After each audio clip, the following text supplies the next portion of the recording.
রাধে কৃষ্ণ বন্ধুরা, কেমন আছেন আপনারা? আশা করি সবাই ভালো আছেন। আজকে আবার একটা নতুন ভিডিও নিয়ে হাজির হয়ে গেছি। ভিডিওটি শেষ অবধি দেখার অনুরোধ রইল। আজকের গল্প রবীন্দ্রনাথ ঠাকুরের দুরাশা।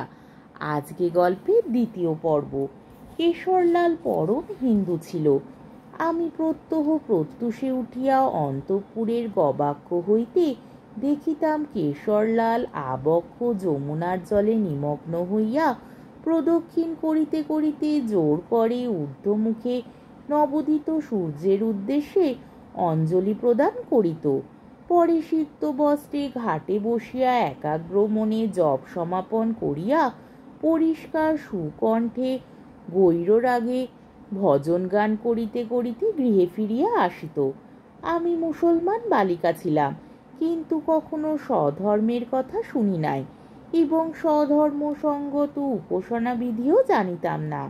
তখনকার দিনে বিলাসে মদ্যপানে স্বেচ্ছাচারে আমাদের পুরুষের মধ্যে ধর্মবন্ধন শিথিল হইয়া গিয়াছিল এবং অন্তঃপুরের প্রমোদ ভবনেও ধর্ম সজীব ছিল না। বিধাতা আমার মনে বোধ করি স্বাভাবিক ধর্ম পিপাসা দিয়াছিলেন, অথবা আর কোনো নিগূঢ় কারণ ছিল কিনা বলিতে পারি না। কিন্তু প্রত্যহ প্রশান্ত প্রভাদে নবোন্মেষিত অরুণালোকে নিস্তরঙ্গ নীল যমুনার নির্জন শের সোপানতটে কেশরলালের পূজা অর্চনা দৃশ্যে আমার সদ্য সুপ্তোত্থিত অন্তঃকরণ একটি অব্যক্ত ভক্তি মাধুর্যে পরিপ্লুত হইয়া যাইত। নিয়ত সংযত শুদ্ধাচারী ব্রাহ্মণ কেশরলালের গৌরবর্ণ প্রাণাসার সুন্দর তনুদেহখানি ধূমলেশহীন জ্যোতিষিকার মতো বোধ হইত। ব্রাহ্মণের পুণ্য মাহাত্ম্য অপূর্ব শ্রদ্ধাভরে এই মুসলমান দুহিতার মূঢ় হৃদয়কে বিনম্র করিয়া দিত। আমার একটি হিন্দু বাদী ছিল। সে প্রতিদিন নত হইয়া প্রণাম করিয়া কেশরলালের পদধূলি লইয়া আসিত। দেখিয়া আমার আনন্দও হইত, ঈর্ষাও জন্মিত। ক্রিয়াকর্ম পার্বণ উপলক্ষে এই বন্দিনীর মধ্যে মধ্যে ব্রাহ্মণ ভোজন করাইয়া দক্ষিণা দিত। আমি নিজে হইতে তাহাকে অর্থ সাহায্য করিয়া বলিতাম, তুই কেশরলালকে নিমন্ত্রণ করিবি না? সে জিভ কাটিয়া বলিত, কেশরলাল ঠাকুর কাহারও অন্ন গ্রহণ বা দান প্রতিগ্রহ করেন না। এইরূপে প্রত্যক্ষে বা পরোক্ষে কেশরলালকে কোনরূপ ভক্তিচিহ্ন দেখাইতে না পারিয়া আমার চিত্ত যেন ক্ষুব্ধ ক্ষুধাতুর হইয়া থাকিত। আমাদের পূর্বপুরুষের কেহ একজন একটি ব্রাহ্মণ কন্যাকে বলপূর্বক বিবাহ করিয়া আনিয়াছিলেন। আমি অন্তঃপুরের প্রান্তে বসিয়া তাহারই পূর্ণ রক্ত প্রবাহ আপন শিরার মধ্যে অনুভব করিতাম এবং সেই রক্তসূত্রে কেশরলালের সহিত একটি ঐক্য সম্বন্ধ কল্পনা করিয়া কিয়ৎ পরিমাণে তৃপ্তিবোধ হইত। আমার হিন্দু দাসীর নিকট হিন্দু ধর্মের সমস্ত আচার ব্যবহার, দেবদেবীর সমস্ত আশ্চর্য কাহিনী, রামায়ণ মহাভারতের সমস্ত অপূর্ব ইতিহাস তন্ন তন্ন করিয়া শুনিতাম। শুনিয়া সেই অন্তঃপুরের প্রান্তে বসিয়া হিন্দু জগতের এক অপরূপ দৃশ্য আমার মনের সম্মুখে উদ্ঘাটিত হইত। মূর্তি প্রতিমূর্তি, শঙ্খঘণ্টাধ্বনি, স্বর্ণচূড়াখচিত দেবালয়, ধূপধুনার ধূম, অগ্রচন্দন মিশ্রিত পুষ্পরাজির সুগন্ধ, যোগী সন্ন্যাসীর অলৌকিক ক্ষমতা, ব্রাহ্মণের অমানসিক মাহাত্ম্য, মানুষ ছদ্মবেশধারী দেবতাদের বিচিত্র লীলা সমস্ত জড়িত হইয়া আমার নিকটে এক অতি পুরাতন, অতি বিস্তীর্ণ, অতি সুদূর অপ্রাকৃত মায়ালোকে সৃজিত করিত। আমার চিত্র যেন নীড়হারা ক্ষুদ্র পক্ষীর ন্যায় প্রদোষকালের একটি প্রকাণ্ড প্রাচীন প্রাসাদের কক্ষে কক্ষে উড়িয়া উড়িয়া বেড়াইত।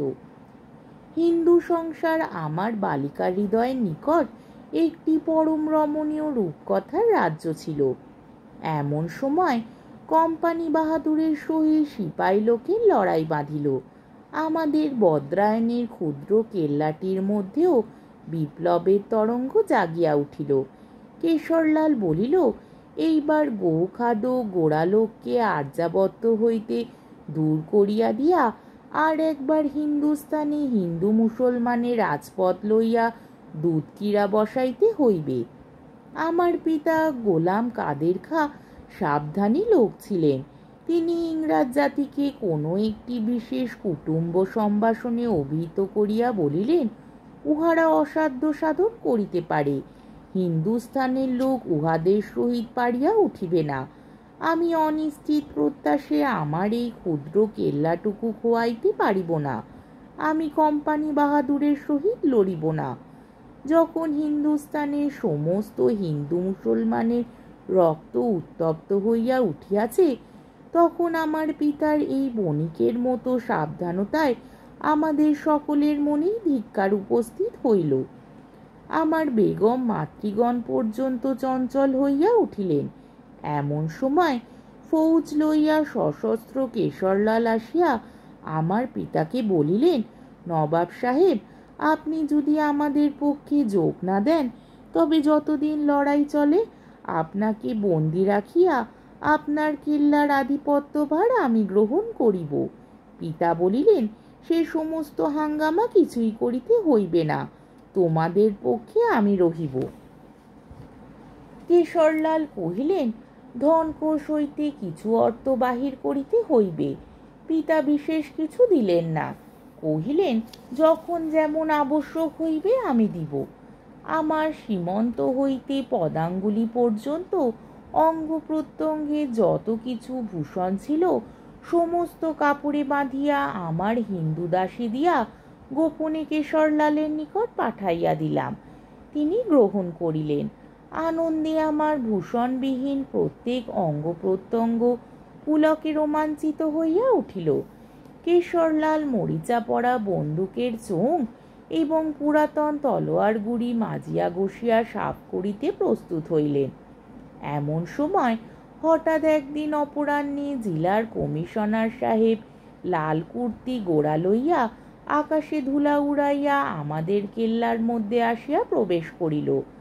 আমার পিতা গোলাম কাদের খাঁ গোপনে তাহাকে বিদ্রোহ সংবাদ দিয়াছিলেন।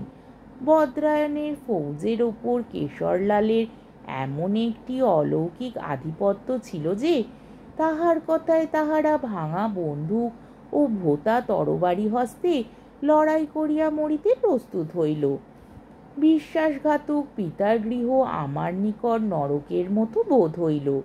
ক্ষোভে দুঃখে লজ্জায় ঘৃণায় বুক ফাটিয়া যাইতে লাগিল, তবু চোখ দিয়া এক ফোঁটা জল বাহির হইল না। আমার ভীরু ভ্রাতার পরিচ্ছদ পরিয়া ছদ্মবেশে অন্তঃপুর হইতে বাহির হইয়া গেলাম। কাহারও দেখিবার অবকাশ ছিল না।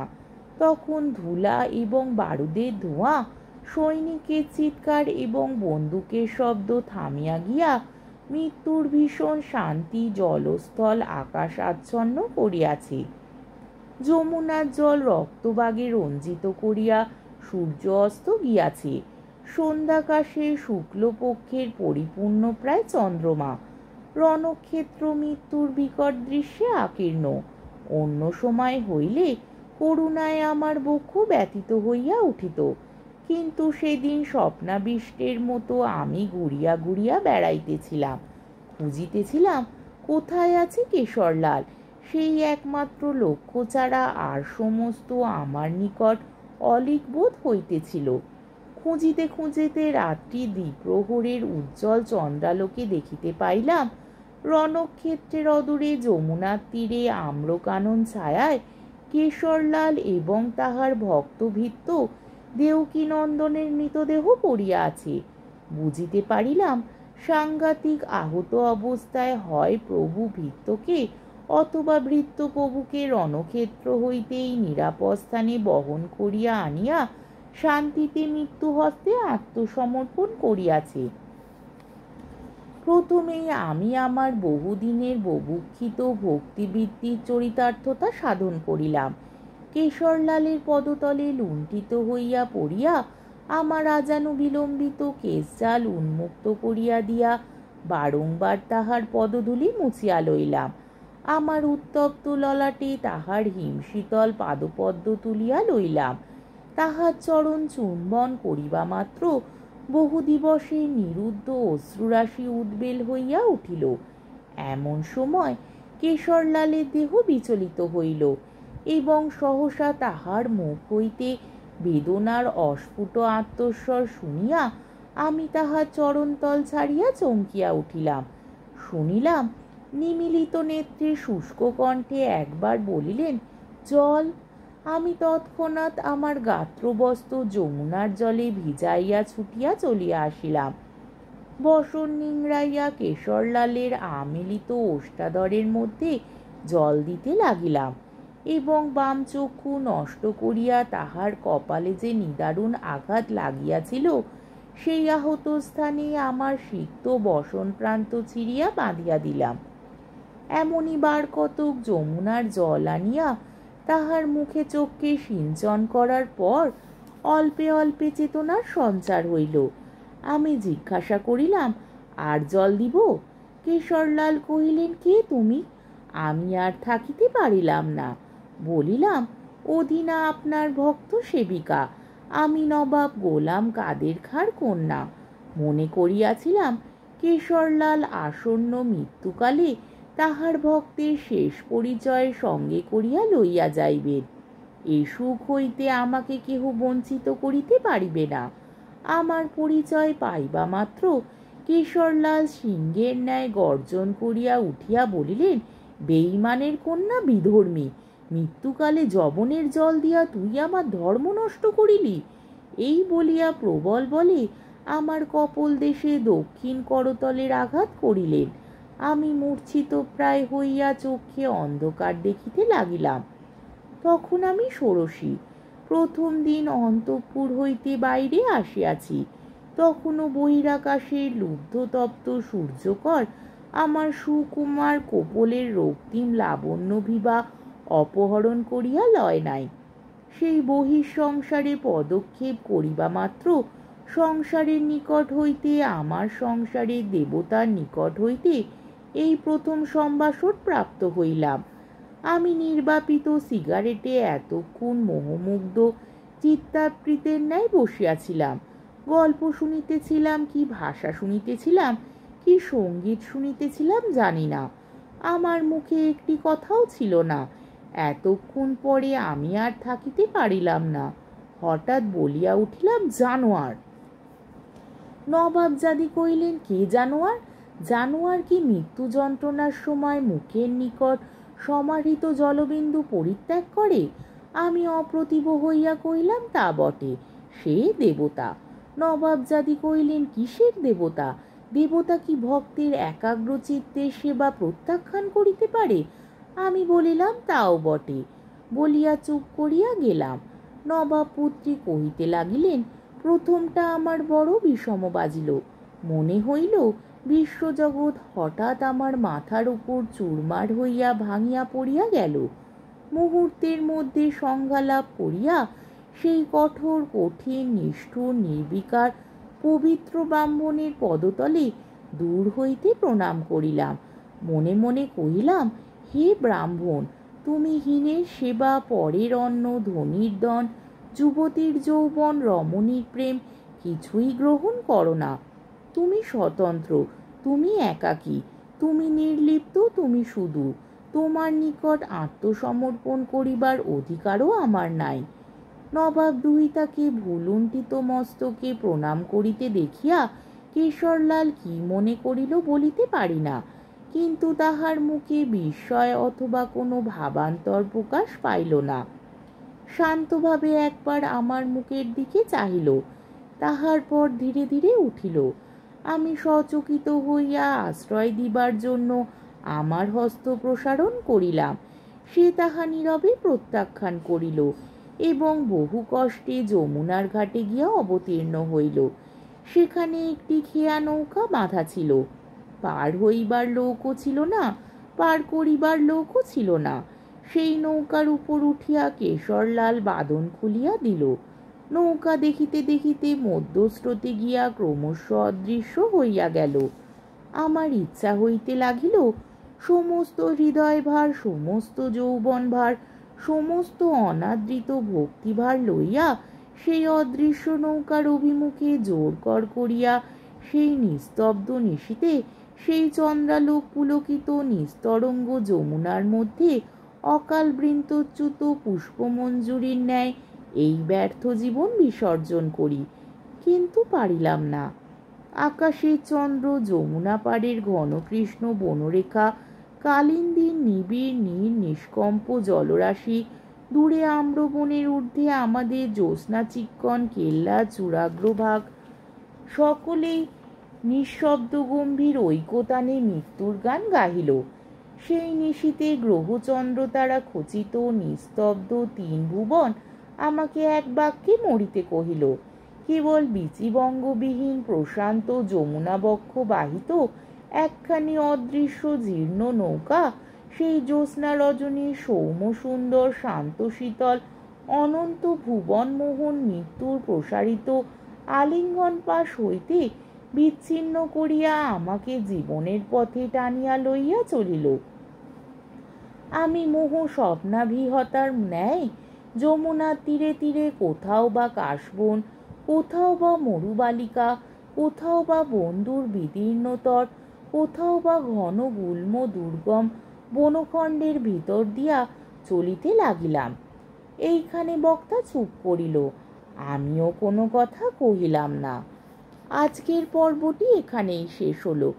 আমার ভিডিওটি যদি আপনাদের ভালো লেগে থাকে তাহলে আমাকে কমেন্টের মাধ্যমে আপনাদের মূল্যবান মতামত অবশ্যই জানাবেন এবং আমার ভিডিওটিকে লাইক ও শেয়ার করার ও আমার চ্যানেলটিকে সাবস্ক্রাইব করারও অনুরোধ রইল। তাহলে আজকের ভিডিওটা এই অবধি। পরের দিন আবার এই গল্পেরই তৃতীয় পর্ব বা শেষ পর্ব নিয়ে হাজির হয়ে যাব। ততক্ষণ পর্যন্ত আপনারা সবাই ভালো থাকবেন, সুস্থ থাকবেন, সাবধানে থাকবেন এবং আমার ভিডিওটি দেখতে থাকবেন। তাহলে আজকে আসি। রাধে কৃষ্ণ।